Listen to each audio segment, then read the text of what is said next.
What's going on, Mr. Jesse? How you doing? All is well, Tim. How you? I'm good, man. I'm actually from Brooklyn, not New York City. I told the guy Brooklyn. Oh, he put New York City. That's okay. Yeah. Go So, ahead. Jesse, I'm actually a big fan of yours, man, and I actually wish that you were in New York instead of California, so that I could just come to you and just get your guidance, because being that you're all the way in California, it's not convenient at all. But my question for you, Jesse, is that I watch a lot of your videos, and I think you're very, very intelligent. I think you're very intelligent. But my question is for you, right? You speak on the only way for like a person to get rid of their anger, they have to forgive their mother and father. Am I correct? That's what you speak on, right? 100%. Okay, so Jesse, my thing is, right, I can't really get into it like on the air because I don't want to take up all of your time. I spoke to Joel, actually DM him. I kind of gave him like a briefing, DM me like direct message on Instagram. Oh, okay. And he told me to call in to get your advice, your Nice. opinion, because I respect you. So, and I really need your guidance. So, Jesse, right, like my situation, right, for example, like, so I was adopted, right, and I grew up in the system, right, partially in the system, and then when I was adopted, I was taken in by a very mentally and emotionally abusive family, mother and father, right? Right. And when I was adopted, Jesse, I wasn't treated right, and then I just want to give you the short sample. Maybe when I get up there, I can contact you and I give you the long version. Yeah. But basically, for the record, you know that we do counseling by Skype or phone or. All right. Well, I'll talk to you, but I just want to get your answer on this. Okay. So, so basically, I was adopted, Jesse, and my parents, right? They were not good parents at all, and it was a broken home. So meaning that the relationship that I experienced was very mental and emotionally abusive.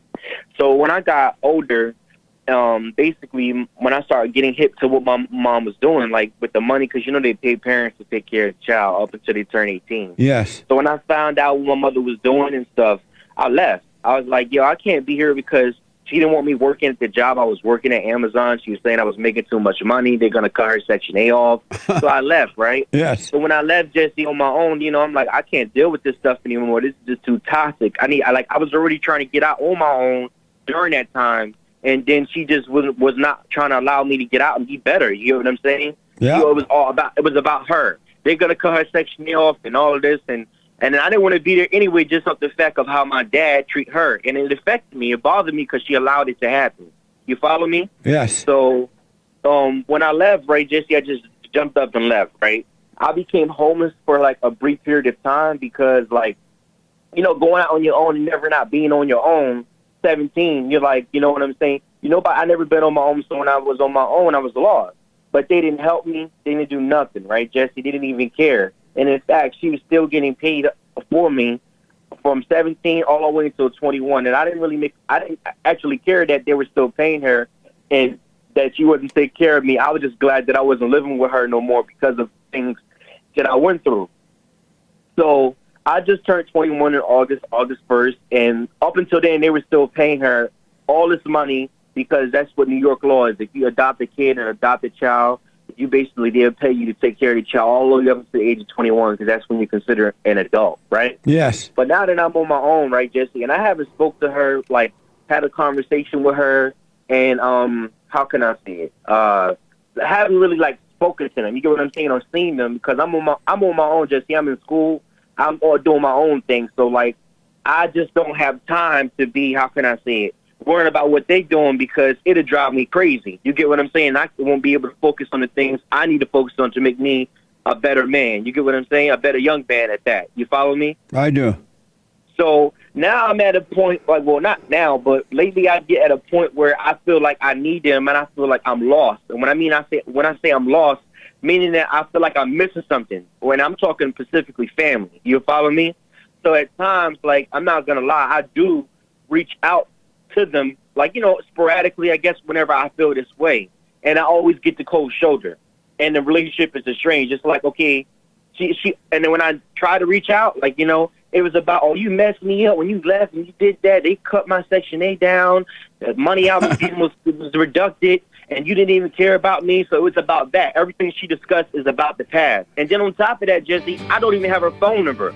I got to basically go through my sister, which is her biological daughter, and talk to her that way. And then on top of this too, just let me give you this too. Hold on, Tim. Tim, hold on for me. Hold on. Don't hang up. Do not hang up. Tim, you still there?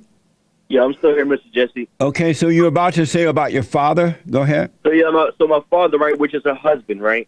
Like, so basically their relationship is very it's just very crazy, Mr. Jesse. Like, you've been around, and I heard you say you're like, well, I looked up and you're like 70 something, so you've been around, so you're gonna understand what I'm about to say. So my parents are old school, so meaning that like my mom allowed my father to do whatever he wants to her. And when I say whatever he wants, like the relationship is very abusive. Like this stuff was going on before I even came into the picture. Yeah. Like my brother, which is her actual son, biological son, like he would tell me like, yo, Tim, why you care about that stuff, man? That stuff been going on since I was around. He said what I did was I got out and got my own, went into the service, which he did. He just retired in August, this past August, and he got out on his own and he made his own. But he's like, I don't worry about what they're doing. If anything, they gonna need me and what they do, because every time they need money or my dad needs a new car because he messed his car up, he called my brother. Hey, Barry Jr., you think you can help me? So they rely on him very much. But what I want to get to with their relationship is, like, okay, so he has a whole other family, and she knows this, and this has been going on since the 80s. So they got married in 1977, and then they shortly divorced, but got a separation in 1980. So this has been going on since 1980, before I even came into the picture, before my other two sisters came into the picture, my brother, who's older than me. So this stuff's been going on, and my mom allows it. And he's not a father. Like, Jesse, I had to learn through my own first, but didn't really ask the guidance from my brother because he's more sane, more sensible. I had to ask my brother, like, I had to ask, but I had to reach out to him to teach him the things that I was lacking, and I still lack them kind of because I don't like dealing with my family just because of the fact that they're dysfunctional. You follow what I'm saying? I do. When I said I had to reach out to my family, reach out to my brother, like in terms of how to be a man, what our principles are, the importance of values and things like that. And I had to ask him, but then it was like he was having a problem teaching me those things. He's like, I'm not your dad. You got to ask Barry that. But it's like if you know how your own father is, why are you telling me that? So it's a dysfunctional family. Yeah. And then what he was doing, Jesse was like, okay, boom. So he in the service, right? And he got his own and all that. But he's like, I'm going to try to watch my... This is what he was saying, Jesse. He would be like, I don't be worrying about them niggas. Excuse my language. He was like, I got my own family. I got to worry about my own family. Yeah. And which he's right, what he's saying there. Yeah. But when he's talking to me in the car, right, Jesse, it's like, Jesse, when I'm in the car, if I'm in the car one-on-one with him, he would agree with everything that I'm saying. I just don't want someone to agree with me just because I'm saying something. It's either I have to be right or wrong. You understand what I'm saying? Yes. And he would agree with me, Jesse, that there's a problem. There is a problem in the household. He said out his own mouth, Jesse, I don't want my son over there at my house. There's too much going on over there. That's right. He was like, she my two sisters who are adopted as well. Now, mind you, Jesse, their relationship with my mother is totally different. She treats them way better than she treats me, and I think that's because of how my father treated her. So I'm the closest thing that she can take it out on, and that's why she treated me like that. Yeah. And still do.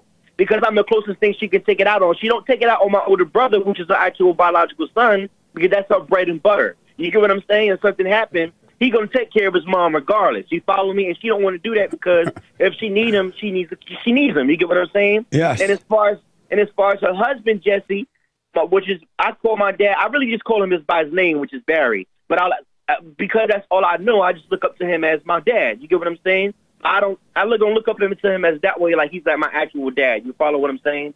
I do. So basically, I have came to the conclusion, and just speaking to other family members and things like that my mom don't really consider me because, number one, I'm light-skinned and they're black. So it's like I'm light-skinned, I'm biracial, so they don't really consider me because I'm not black. Like she said it out her mouth. But now my sister, who got pregnant at 16, Mr. Jesse, she still live in the house with my mom. She's not on her own. She don't want to do nothing with herself. She's 24 years old now, got another kid, and she living in the home.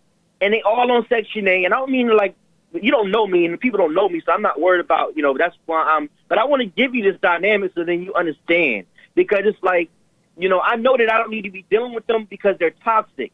But I also know that I need to heal from my anger because this is why I feel confused and I feel like, I feel the way I feel at times. You get what I'm saying? Yes. Jesse? I do. And I want to like heal from this anger because I do need to heal from it. You understand? But I need God. I need guidance on how to heal from it properly. Like, what do I do? Because I know technically that they're not my family, but because these are the people that that's all I know. I look at them like they're my family. I don't have no desire I never had a desire and still don't have a desire of meeting who my real family is. I just don't have a desire. I was told how my mom's situation with my biological mom and what happened, but I just never had a desire meeting them. So I always looked at these people as my family. And then you know what's crazy, Jesse? I'm like, how do you raise somebody for 18 years and just don't give a fuck about them? I don't want to curse, so I had to bleep it out. Yeah. Don't give a F about them once they're on their own. Like, Jesse, I don't get a call from them or nothing. I don't expect to, but I'm just like, this family, this is not a normal family. You get what I'm saying, Jesse? I do, yeah. Absolutely. So how do I deal with that, and how do I let this go? Because at times, Jesse, like I said, like I just told you, I'm on my own, you know, so I don't really, if I really dig into that and try to continue, like if I really, really try to reach out, you understand, and try to make things right, because right now, I be at it, like when I do reach out, when I do feel that type of way that I need them because I feel lonely or I want to just have a family, like I want to have a support, you get what I'm saying? I get the cold shoulder. They don't want to deal with me. And then on top of that, I don't even have her number, so I got to contact her through my sister. You understand? So let me ask, you say you're biracial. Are you you black and white? I'm black and white, yeah, but I'm more black. Oh, okay. And so, first of all, I want you to know, so let me ask, you have your own place now? Yeah, I have my own place. I'm in school. I have my own, yeah. And you're working? I work, yeah, yep. You are one of the most fortunate, blessed men on this side of heaven. You have the best life. And you're fortunate in that you got away from that and you see how evil this woman is and the father's weak. So just realize you are fortunate that you've gone through that and you understand that side of life, but now you're about to live. And the way you do that, forgive them for what they have done to you. That's evil. And I'm having trouble doing that, Jesse. I have trouble. Okay. Oh, I see. So let me show you how. Have you ever done anything or said anything that you thought about later and you regretted that you did it, but you couldn't help yourself? Yeah. Yeah, I have. And it was like something inside of you made you do it, and you're like, I can't believe I'm doing this. But it's something inside of you that make you do what you're doing. You can't help yourself, right? I have experienced that, done that before, yes. And well, that's exactly that same kind of spirit is driving them as well. That's what's wrong with your adopted mother and father. They have that same spirit in them. They have no love. They only have hate. They have no love. And so that's why they are able to do you in that way. They cannot help themselves. And you know why I think it's hate too, Jesse, just not to go back, but you know how I know it's hate is because, like, she don't want to hear me doing good. Yeah. Like, she, for instance, right when I call my sister and I'd be like, tell her to call mom, right?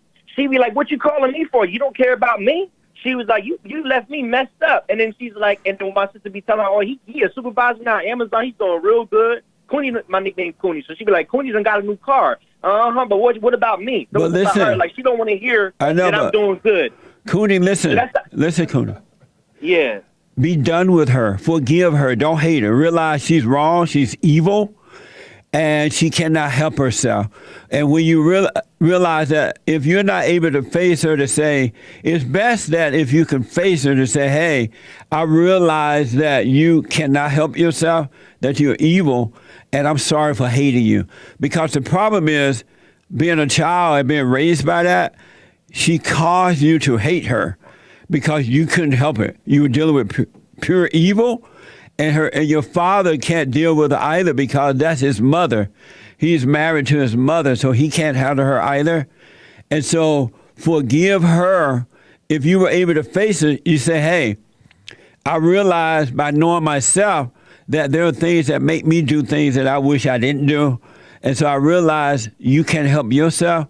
So I'm sorry for hating you for what you have done. Don't ask for an apology. Don't, whatever you have done with her, don't worry about it. You can help yourself. And just say, I'm sorry for hating you. And God will forgive you. And Tim, your life will become amazing. God will cause you to become a man. No human being can cause you to become a man. Even our natural father is supposed to be an example so we can look at him and love him and see how to, and from that we will naturally love God. And God causes you to become a man. No human being can do it. So when you forgive this woman for what she's done to you, and your adopted father for not being able to protect you from her because he can't help himself. He's a beta male. He's subject to women. Beta. and when you forgive them, don't ask for forgiveness, but forgive them. God will forgive you for hating them, playing God, and your whole world will change. And you're already. So, when you say forgive them, how do I forgive them? Like, where do I start? How do I do it? Number one, by getting to know yourself, and you will see that the things you have done, you can help yourself. It will cause you to realize that they could not help themselves. They're driven by evil. They have an evil spirit. And when you realize that, you go to them and say, hey, I'm sorry for hating you for what you've done. I realize now you can help yourself. And if they apologize, fine. If they don't, fine. If they start cursing at you, fine. If they don't, fine. Have no expectation from them at all. You just forgive them so God can forgive you, and he will take away that woman's identity from you. You will no longer have anger. Your mind will become logical instead of illogical, and your life will be amazing. So if and when you do get married, you can start a new generation. But if you don't, because you're going to have perfect peace, it will feel as though nothing is missing in your life. God will make you, he will complete you, and you will have an amazing life. So go to them if you can and say, hey, okay, I'm sorry for hating you. I realize now you can help yourself. And but I'm just not going to go to them, Jesse, just like and say that. I need to actually feel it because I want to say something. I want you to answer if I'm correct or wrong. Right. Having perfect peace about something is not having a feeling toward, like not having a good or bad feeling towards it. And when I think about them, the feeling is bad. And then when I get that bad feeling, I try to fix it. You get what I'm saying? But once you forgive them for what they've done to you, because they couldn't help it, they are driven by evil, right, then you're going to have perfect peace. And when you think of them, it's going to be like nothing, as though it never happened. And you'll stay away from them, too. You would not go around them. You would need them. You wouldn't miss them. You would not go around them because it's not good. But Jesse, I know why I miss them. It's because at times, like, I want a family. Like, I know that they're not real family, so I know that they're toxic. Right. But because I'm lacking that, I go reaching out to them. You follow me? But that's not why you miss them. The reason you miss them because you hate them. And when you hate it, you become subject to it. It will control you.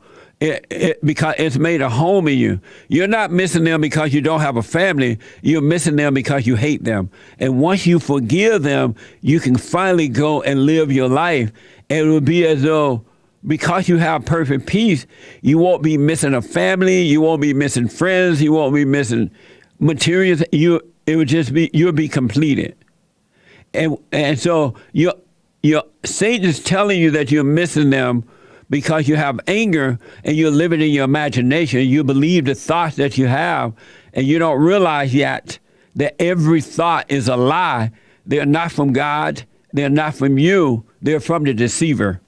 And so you're not your thoughts, and every thought is a lie. So when Satan tells you that you're missing them because they're your family, that's a lie. You're missing them because you're subject to them, because you have that same spirit that she has inside of you. You become like her. Wow. So I'm gonna listen to what you said. I'm gonna try my best to work on it because I don't want to be feeling like this. I really don't. I'm telling you, man. Once you face her, either by FaceTime or however by phone, if you can. Well, Jesse is I don't have time for drama. I don't like nonsense. So if I'm going somewhere, I don't want to get caught up. Like, as I was telling my sister was like, well, you just need to go to where my mom lived and just face her and y'all have a one-on-one. And I'm like, well, I don't want to do that. And she called the cops because I'm like, I have like stuff going on. I'm not trying to get in trouble and get caught up in nonsense. Right. Are you know what I'm saying? Tim, are you able to FaceTime with her? I can if I want. Oh, wait, do it. Listen. Do it that way. I want you to FaceTime with her, and all I want you to, I want you to know, I'm telling you right now, I want you to know, once you forgive her for what she's done to you, meaning I'm sorry for hating you for what you've done. Forgiveness means I'm sorry for hating you for what you've done, because human being cannot forgive. But what you realize, you're wrong for hating. It's totally wrong for what they've done to you based on what you've said. That's evil, right? But the reason you're still suffering is you hate them for what they've done to you. You're playing God. But when you apologize for hating them, you're admitting that you're wrong for playing God, and God will forgive you for that, and he'll bring you into the kingdom of heaven within you, and all that stuff will disappear. You will have a perfect life.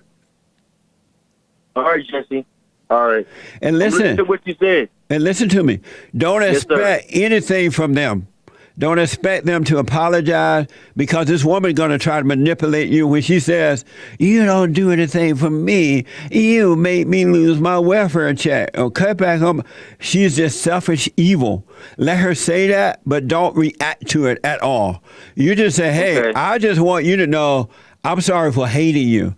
And once you do that, be done with it and go live your life and stay away from them. You do not need them. Right. All right, Jesse, man, I really appreciate you, man. I really do, man, and thank you so much. I just wish you were in New York, man, because I like you. I love you, man. So I think you're a good guy, man. And I like what you speak on. You're very smart. Well, anytime you have questions, politics. If you have questions or anything, call me at my office or something. But let me tell you this. I want to repeat, all right, just so you get it. Okay. Those thoughts, when you're are ready to face her, Satan, which are your thoughts, will try to talk you out of it. He's going to say, oh, don't waste your time. Oh, she's just crazy. Don't listen to her. Or blah, blah, blah. I don't want to be messy and all that kind of stuff. It's a setup. Don't believe any thoughts about anything, but just do what you need to do. FaceTime with her. I'm sorry for hating you for what you did to me. It was wrong, what you did, but I'm wrong for hating you. And whatever she says, if she hang up, that's fine. You just let her know that, and God will forgive you. Don't ask for forgiveness. God will forgive you. And forgive that man for not protecting you from her. He couldn't help it. He hates her, and that's why. And so they'll fight. You know something, Jesse? He's crazy, man. Jesse, let me tell you something. He's crazy, man. Like, for instance, right? I will call him, right, and just see how he's doing, because I know he's telling her not to talk to me just off the fact of I stood up to the BS that they were doing. I'm like, yo, you don't want me to go out and be a man and actually be out on my own. You want me to be in here working at $8 an hour, not an $8 an hour job, but like where I was working, where I work, I make a lot of money. So as opposed to, she didn't want me working there because I was making it, but I would stay with Jesse. If she wanted me to pay for the light bill or to help her, I'm going to do that because I'm still in her house. Yes. But don't expect me to just stay in there and not be doing nothing with myself. She didn't want me to go to school. She was like, I'm not putting in my social. It was hard for me to get her to put her social security number when you're applying for FAFSA, because she was like, I don't want some people having my information. I'm like, they already had your information. It's the government. You know what I mean? Yeah. So it was just Tim, mess when I was living with her. Tim. It was very toxic. Hey, and Tim. then she let my dad, Jesse, she lets my dad cheat and do anything he wants. Yeah. And he's a beta male. He's a punk. He really is a beta male. He hate women. He hate his mother. Yeah, he likes white women, Jesse. No disrespect to anyone white, but he likes white women. He don't like women in his own race because of whatever he experienced. Yeah, he hate his mother, so he hate all women. And all men hate all women, and all women hate all men because they hate their mothers for turning them away from the father, and they hate their father for not protecting them from the mother. But I'm telling you, Tim, once you say, I'm sorry for hating you for what you've done to me, and your life is going to change. Are you doing my silent prayer video on YouTube? No, I haven't done it, Jesse. I'm going to be honest. I haven't done it. I want you to start immediately doing that, all right? So that God can separate the real you from the not you. You are not your thoughts.